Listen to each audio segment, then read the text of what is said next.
bread of the dead is utterly delicious, and I should know.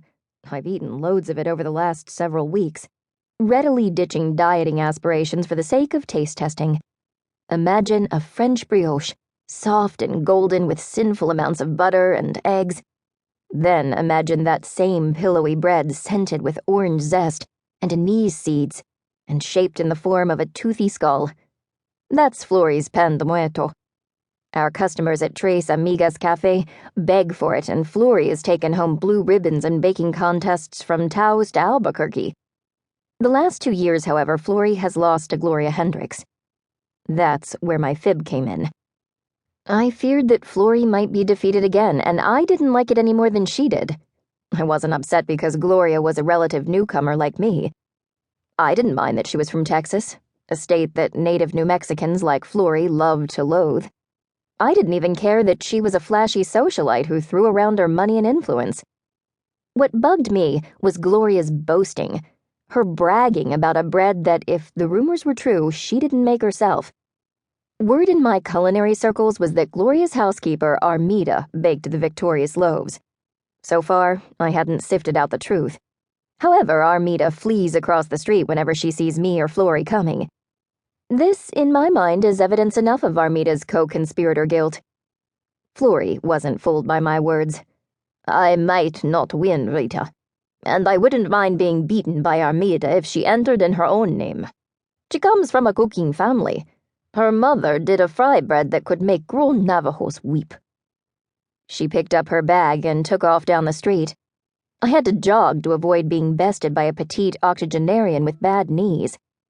Flori, however, wasn't carrying around a dozen extra heads at 7,000 feet above sea level. It's the principle, I agreed, siphoning air through my teeth to hide my panting. Gloria shouldn't be bragging about something she hasn't done. Exactly. Flori's mica eyes had a dangerous sparkle. She slowed and looked furtively over her shoulder, as if checking for Gloria and her spies. I have a plan, she whispered. A way for us to get Gloria and Armida in the act. I feared what Flori was cooking up. My elderly friend is famous around Santa Fe. She's renowned for her tasty tamales, her fabulous frijoles, and her amazing carne adobada. She's also a well-known snoop, with a sixth sense to boot.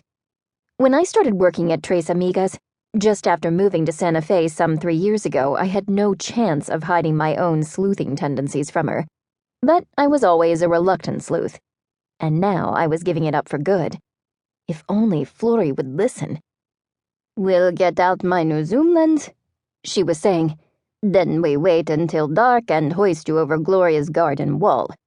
You find yourself a view of the kitchen, and wait until you can catch Armida in the baking act. Photographic evidence. That's what we need. We'll get them, both disqualified, ha! I struggled to find a nice, polite way to say, no way! Flori kept going. I've already checked out her perimeter.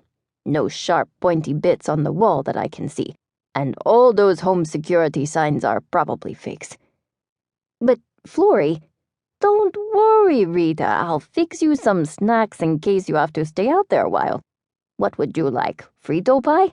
That worked well last time, except for the chili con carne going cold and getting in your hair when you tangled with that cactus. She chuckled at the memory of my Frito fiasco. I didn't care what she said. I wasn't about to be hoisted anywhere. The last time I heaved myself over a wall on one of Flori's snooping quests, spilled chili wasn't the worst of our problems.